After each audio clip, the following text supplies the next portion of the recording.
Good morning दोस्तों, स्वागत है आपका इंटेंट रोजगार चैनल पर। मैं शिवम वाजपेयी आपका तहे दिल से स्वागत करता हूं। कल आप लोगों ने वर्णमाला की श्रृंखला में स्वरों का स्वर तथा स्वरों का वर्गीकरण पढ़ा हुआ था। आज उसी श्रृंखला में आगे बढ़ते हुए उसको कंटिन्यू करते हैं। चलिए शुरू करते हैं। कल मैंने आपको पढ़ाया था स्वर की परिभाषा, स्वरों का वर्गीकरण, उच्चारण के आधार पर कल हमने आपको पढ़ाया था। उच्चारण उसकी मात्रा के आधार पर, सॉरी। आज हम आपको स्वरों का वर्गीकरण उच्चारण के आधार पर पढ़ाएंगे। चलिए शुरू करते हैं। आगे लिखते हैं, उच्चारण के आधार पर स्वरों का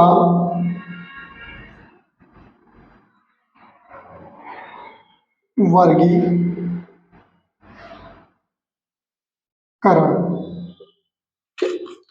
चलिए, तो स्वरों का वर्गीकरण उच्चारण के आधार पर तीन प्रकार से किया जा सकता है। उच्चारण के दृष्टि से कहते हैं, जब किसी भी वर्ण का हम उच्चारण करते हैं तो हमारी जो जुबान होती है ऊपर नीचे होती है, तो उसी में जब हम किसी वर्ण का उच्चारण करते हैं तो बिना जबान के क्रिया के हम किसी भी वर्ण का उच्चारण नहीं कर सकते हैं।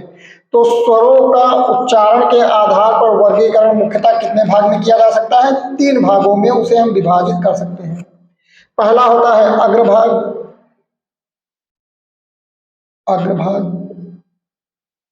दूसरा होता है मध्य भाग, और आपका तीसरा होता है पश्च भाग। यहां तक आपको क्लियर हो गया होगा।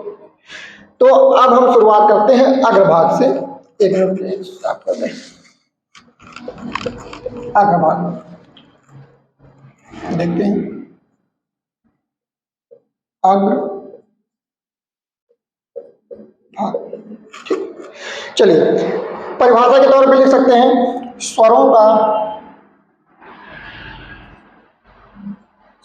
का उच्चारण करते समय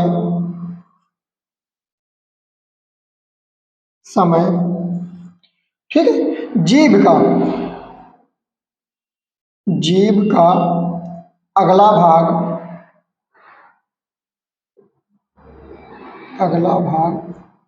ठीक उठता है, उन्हें अग्रस्वर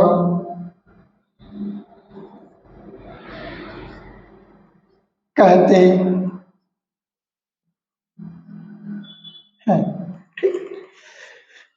दोस्तों, स्वरों का उच्चारण के आधार पर हमने विभाजन तीन प्रकार से किया है, जिसमें से पहला आपका है अग्रभाग।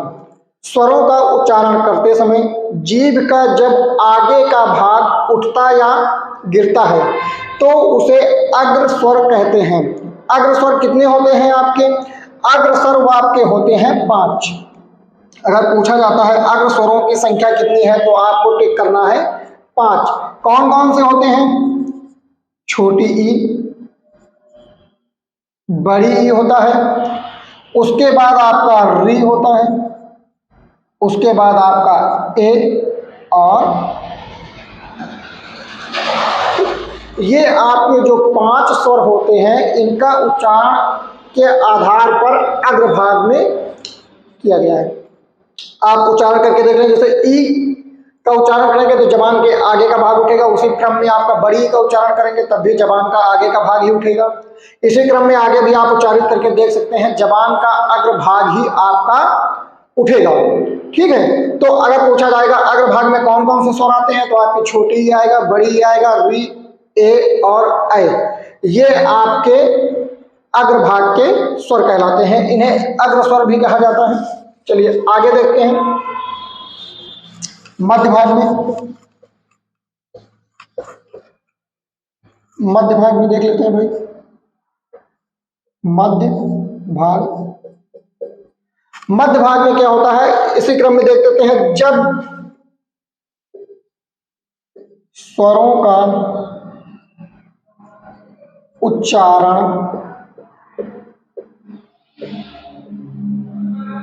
करते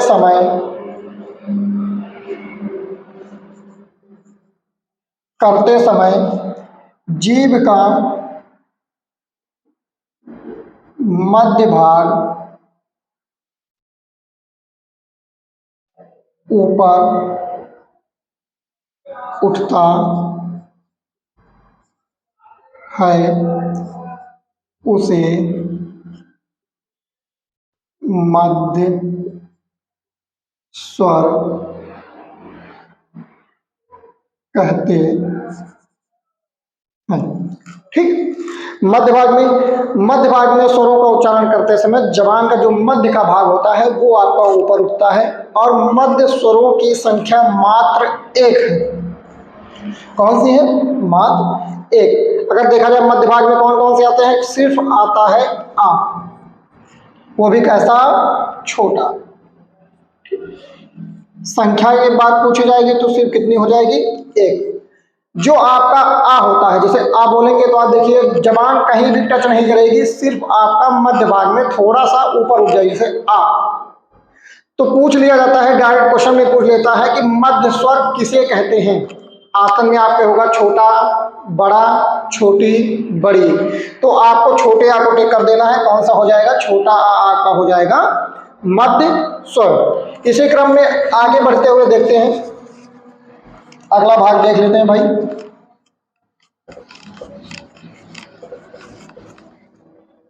अगला भाग आया आपका पश्च स्वर।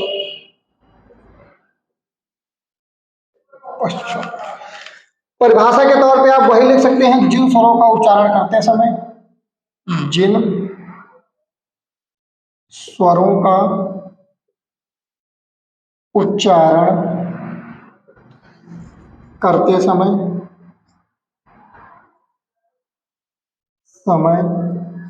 जीभ का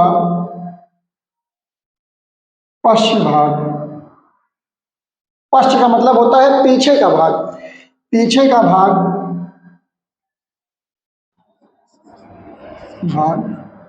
थोड़ा सा ऊपर उठता हो, ऊपर उठता हो, पश्च स्वर कहलाते हैं। पश्च स्वर कहलाते हैं। ठीक है, परिभाषा के तौर पे आप लोगों को सामने लिखा हुआ है, जिन स्वरों का उच्चारण करते समय जीभ का पश्च भाग थोड़ा सा ऊपर उठता है, क्या कहलाते हैं? पश्च स्वर कहलाते हैं। संख्या में बात करेंगे तो संख्या में देख लेते हैं कौन कौन से होते हैं, जैसे बड़ा आ, ठीक है भाई, छोटा ऊ, बड़ा ऊ, ओ और औ।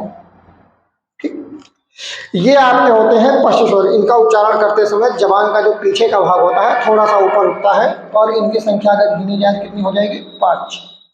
ठीक है भाई, तो ये आपकी परिभाषा के तौर पे हमने आपको पढ़ा दिया है। कौन से? अग्रभाग, जब जबान का आगे का भाग थोड़ा सा ऊपर उठता है वो कैसे स्वर कहलाते हैं? अग्र स्वर कहलाते हैं।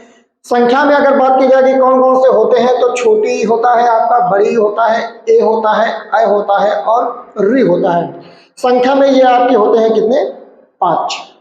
ठीक है, अगर मध्य भाग की हम बात किया करेंगे तो देखेंगे कि स्वरों का उच्चारण करते समय जब जबान का या जीभ का मध्य का भाग हल्का सा ऊपर उठता है तो कैसे स्वर कहलाते हैं? मध्य स्वर कहलाते हैं और इनकी संख्या होती है मात्र एक। कौन सा? आपका सिर्फ होता है ये आपका छोटा आ, इसे आप मध्य स्वर कहते हैं। पश्च स्वर के क्रम में आएंगे तो पश्च स्वर का उच्चारण करते समय जीभ का पीछे का भाग हल्का सा ऊपर उठता है और कहलाते हैं पश्च स्वर। संख्या की बात करेंगे तो इनकी भी संख्या कितनी होती है? 5 होती है। कौन कौन से होते हैं? तो आपका बड़ा हो जाएगा, छोटा ऊ, बड़ा ऊ, ओ और औ। ठीक, 5, 5, 10, 11। हमने कल आपको बताया भी था कि मूल स्वरों की संख्या जो होती, मूल, हाँ, एक शब्द होता है कि स्वरों की संख्या कितनी होती है? 11। लेकिन जब अगर आपको ऑप्शन में कहीं पूछ लिया जाता है प्रश्न में शुद्ध स्वरों की संख्या, कहीं कहीं पे आप लोगों ने 10 भी पढ़ा होगा। तो अगर शुद्ध स्वरों की संख्या की बात की जाएगी तब आप लोग 10 टिक करेंगे। 10 क्यों टिक करेंगे? क्योंकि री जो होता है, री ये वाला री का उच्चारण अब हम लोग कैसे करने लगे हैं? इस रूप में करने लगे हैं। तो शुद्ध रूप में इसका उच्चारण अब नहीं होता है, इसीलिए शुद्ध स्वरों की अगर संख्या की बात की जाएगी तो शुद्ध स्वरों की संख्या आपकी 10 होती है। स्वरों की संख्या की बात की जाएगी तब आप 11 टिक करेंगे। अगर कुल स्वरों की संख्या की बात की जाएगी तब आप 13 टिक करके आएंगे। ठीक है। अगर इसी क्रम में प्रश्न आपके बन जाते हैं कौन से, अगर आपके उच्चारण के आधार पर स्वरों का वर्गीकरण से प्रश्न बनते हैं तो प्रश्न आपके किस प्रकार बनेंगे, चलिए जान लेते हैं। प्रश्न आपके बनेंगे, जैसे दे दिया कि मध्य स्वर कौन सा होता है, तो मध्य स्वर आपका क्या होता है, छोटा आ। उसी क्रम में अगर पूछ लिया जाए पश्च स्वर निम्न में से कौन सा नहीं है, ऑप्शन में दे देगा छोटी ई और आपका दे देगा ओ, औ और बड़ा ऊ। तो देखेंगे कि आपको हमने छोटी ई जो पढ़ाया था वो आपको हमने अग्र स्वर में पढ़ाया था, तो इसमें छोटी ई जो होगा वो आपका ऑप्शन सही हो जाएगा क्योंकि गलत पूछा गया था। ठीक है। तो उसी क्रम में आपके पश्च देगा, पश्च अगर मान लो दे दिया गया तो पूछेगा कि पश्च स्वरों की संख्या कितनी है, तो आप 5 टिक कर देंगे। अगर इनमें से किसी एक को पूछ लेता है ऑप्शन में तब आप इनको याद रखेंगे। आप उच्चारण करके भी वहां पे देख सकते हैं, लेकिन याद कर लेंगे ज्यादा सही रहेगा, क्योंकि उच्चारण करने पे कभी कभी क्या होता है कि हम लोग अपने हिसाब से उच्चारित कर देते हैं और जबान कहीं भी छू जाती है तो उसमें थोड़ा कंफ्यूजन हो जाता है। तो आप इसको याद ही कर लेंगे। बड़ा आ, छोटा ऊ, बड़ा ऊ, ओ और औ, ये आपके पश्च स्वर कहलाते हैं। आई होप ये चीज आपको समझ में आई होगी। एक पंक्ति कहना चाहते हैं, जैसे आप लोगों ने जाना होगा, किसी भी एग्जाम में सफलता पाने के लिए आपको मेहनत तो करनी पड़ेगी। एक आप लोगों ने पंक्ति सुनी भी होगी कि कुछ किए बिना यूं ही जय जयकार नहीं होती और कोशिश करने वालों की कभी हार नहीं होती। तो कोशिश करते रहेंगे तो निश्चित ही सफलता प्राप्त होगी। चलिए आगे देखते हैं भाई।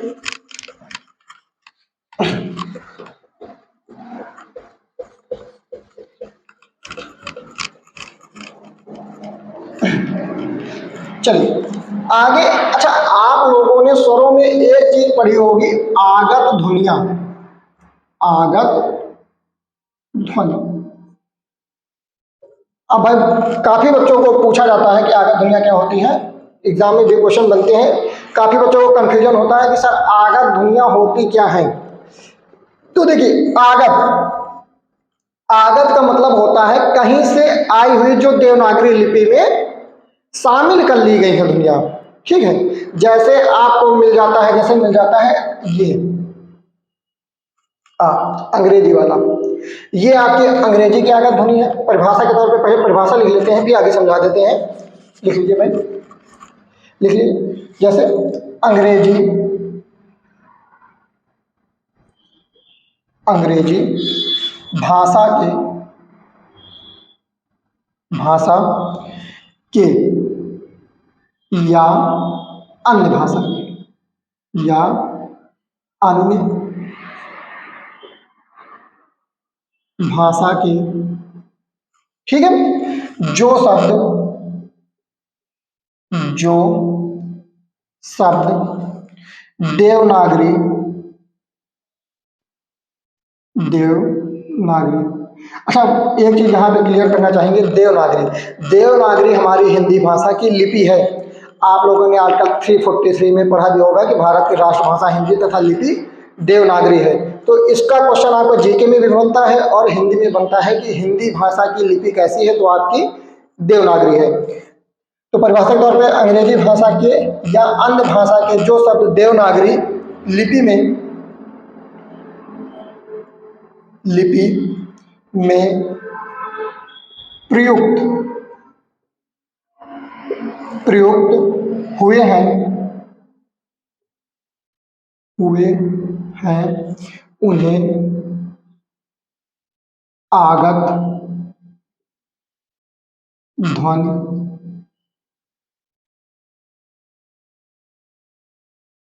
कहते हैं। ठीक है। तो आगत ध्वनियां कौन कौन सी होती हैं? अंग्रेजी भाषा या अन्य भाषा के जो शब्द देवनागरी लिपि में प्रयुक्त हुए हैं उन्हें क्या कहते हैं? आगत ध्वनियां कहते हैं। ठीक, देवनागरी लिपि का मतलब हमारी हिंदी भाषा की, लिपि का मतलब होता है लिखने का तरीका। ठीक है, लिपि का मतलब होता है किसी भी भाषा को लिखने का तरीका। अब तरीका क्या भाई, हम लोग जैसे हिंदी लिख रहे हैं तो हिंदी लिखते हैं, ठीक है। जैसे ब्राह्मी लिपि होती है, बाएं से दाएं की ओर लिखी जाती है, खरोष्टी लिपि दाएं से बाएं की ओर लिखी जाती है, इसी क्रम में आपकी देवनागरी लिपि होती है। तो ये आपको, ठीक है। अब जैसे यहाँ पे एक शब्द आपको देखने को मिलता है, क्या? आ। ये एग्जाम में सीधा दे दिया जाता है कि ये आ शब्द कैसी ध्वनि है, ठीक है। तो ये आ के ऊपर अगर आपको सिर्फ चांद मिल जाएगा तो आप इसको क्या लगाएंगे? आगत ध्वनि लगाएंगे। उसी क्रम में जैसे आपको ये एक शब्द ये मिल जाता है, फा लिखा रहता है, फा के नीचे नुक्ता लगा देते हैं। ये नुक्ता होता है फारसी भाषा में, आप लोगों ने देखा होगा फारसी शब्द जब लिखे जाते हैं, जैसे फा हो गया, जा हो गया, ये शब्दों के नीचे एक आपको नुक्ता देखने को मिलता है। तो ये फारसी भाषा के आगे शब्द हो जाते हैं। तो कहने का मतलब है कि हिंदी स्वर, जैसे आपके स्वर या व्यंजन जिस प्रकार भी लिखे जाते हैं, अगर उसमें आपको कुछ परिवर्तन दिखाई देता है जो सामान्यतः आपको अपनी देवनागरी लिपि में देखने को नहीं मिलता है, तो वे समस्त ध्वनियां कैसी ध्वनियां होंगी? आगत ध्वनियां होंगी, जिनको हम लोगों ने देवनागरी लिपि में प्रयुक्त किया हुआ है। ठीक है, क्लियर हो गया? चलिए आगे देखते हैं भाई।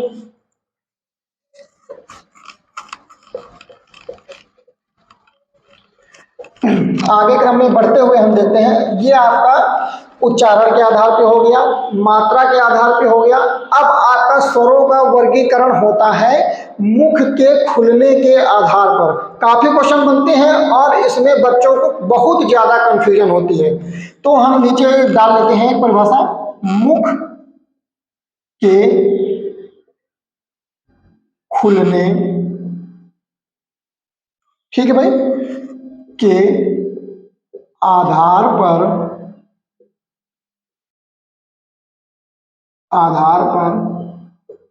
स्वरों का वर्गीकरण।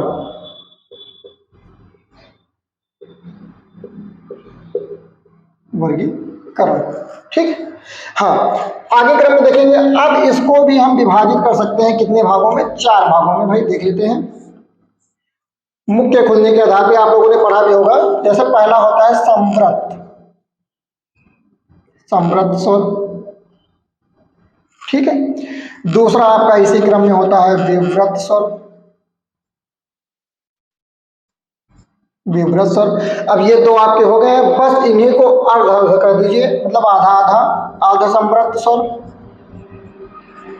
अर्ध समृद्ध स्वर, और दूसरा होता है आपका अर्ध विवृत स्वर। ये आपका विभाजन होता है। तो क्वेश्चन सीधा अगर पूछ भी लिया जाता है कि मुख के खुलने के आधार पर स्वरों का वर्गीकरण कितने प्रकार से किया जा सकता है, तो आपको सीधा क्वेश्चन टिक करना है 4 प्रकार से। ठीक है, सीधा आपको टिक कर देना है 4 प्रकार से। कौन कौन से हैं? आपका समृद्ध स्वर होता है, दूसरा होता है विवृत स्वर, आगे अर्ध समृद्ध स्वर और अर्ध विवृत स्वर। अब इनको एक एक करके हम फाइंड कर लेते हैं कि इनमें कौन से स्वर आते हैं और इनकी परिभाषा क्या होती है। इसमें अगर आपको कंफ्यूजन रहा भी होगा तो आज हम आपको शॉर्टकट में या इसका शुद्ध शब्द में बता देंगे, तो आपका कंफ्यूजन परमानेंट दूर हो जाएगा। चलिए देखते हैं आगे। जैसे पहला आपको डाल लेते हैं समृद्ध स्वर। भाई समृद्ध स्वर होते क्या है? चलिए देख लेते हैं भाई क्या है। इसमें क्रम में देख लेते हैं स्वर, स्वरों का उच्चारण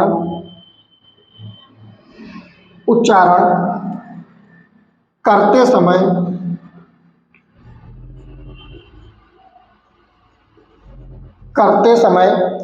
सबसे कम मुख खुलता हो। करते समय मुख सबसे कम खुलता हो, उन्हें समृद्ध स्वर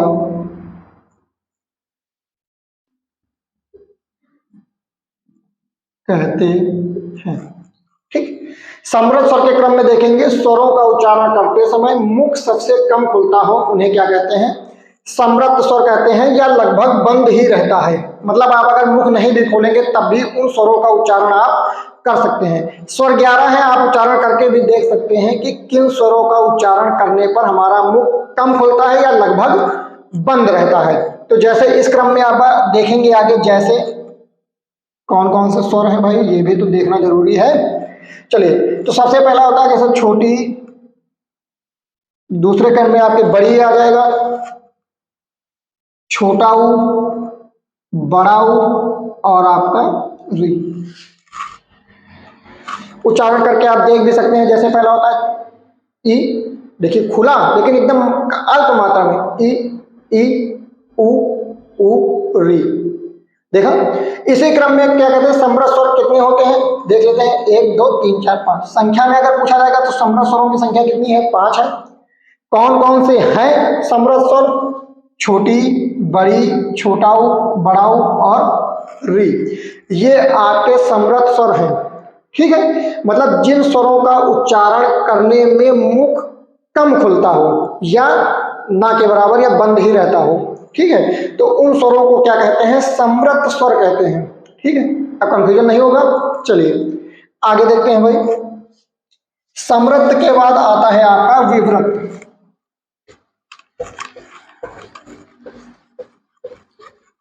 ठीक है, इसी क्रम में आगे देखते हैं भाई विवृत स्वर। विवृत स्वर। ठीक, अब अभी तक हमने क्या कहा था कि जिन स्वरों का उच्चारण करते समय मुख बहुत अल्प मात्रा में खुलता हो। जस्ट इसका अपोजिट क्या होता है? विवृत। जिन स्वरों का उच्चारण करते समय मुख सबसे ज्यादा खुलता हो क्या कहलाते हैं? विवृत। देख लेते हैं भाई, परिभाषा लिख लेते हैं। जिन स्वरों का उच्चारण करते समय मुख सबसे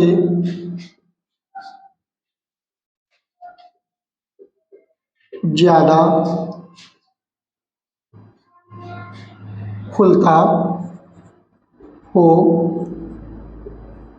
उन्हें विवृत स्वर कहते हैं।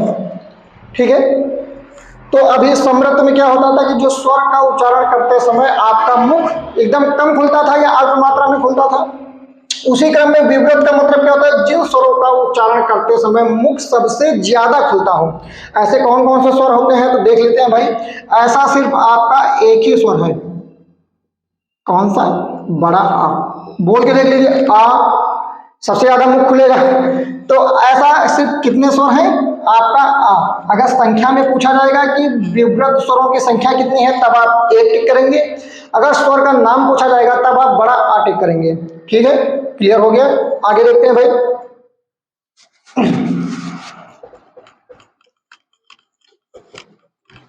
आगे क्रम में देखते हैं भाई, ये आपके 2 हो गए, ये 2 और बचे हैं, देख लेते हैं। जैसे दूसरा देखते हैं अर्ध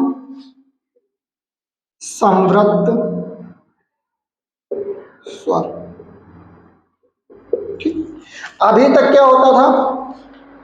समृद्ध का मतलब होता था कम खुलता है। अब इसमें क्या होता है? समृद्ध की अपेक्षा कुछ अधिक खुले। भाई अर्ध का मतलब क्या? थोड़ा ज्यादा खुलेगा। समृद्ध में बहुत कम खुलता था, समृद्ध की अपेक्षा थोड़ा ज्यादा हो जाएगा। क्या होता है? समृद्ध की अपेक्षा समृद्ध स्वर से कुछ मुख ज्यादा खुले। ठीक है, क्या कहलाते हैं? अर्ध समृद्ध स्वर कहलाते हैं। कौन कौन से होते हैं देख लेते हैं। जैसे जैसे आपका होता है ए और ओ। ठीक, संख्या में अगर पूछा जाएगा तो आप 2 टिक करेंगे। अगर आपका स्वर पूछे जाएंगे कौन कौन से होते हैं तो ए और ओ टिक करेंगे। जल्दी से एक और देख लेते हैं।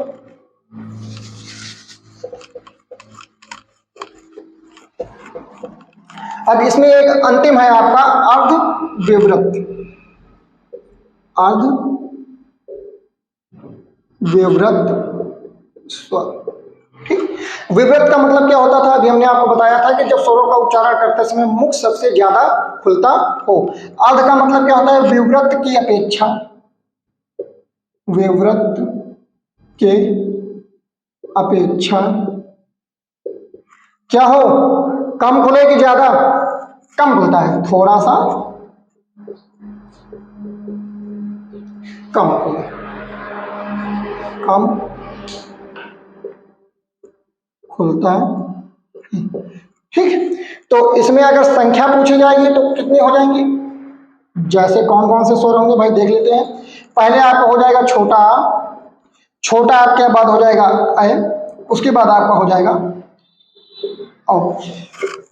3 तो ये आपके हो जाते हैं। अब इसमें अभी हमने आपको आगत ध्वनियां पढ़ाई थी, तो आगत ध्वनियों को भी इसमें शामिल कर लिया जाता है।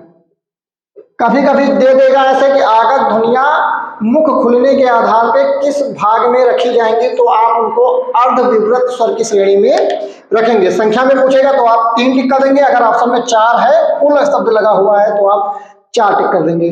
ठीक है, तो आई होप आज की क्लास आपको समझ में आई होगी, आशा करते हैं। अगर आपको समझ में आई है तो चैनल को लाइक कीजिए, सब्सक्राइब कीजिए।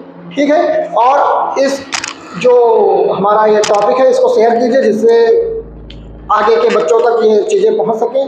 धन्यवाद, मिलते हैं आपको कल।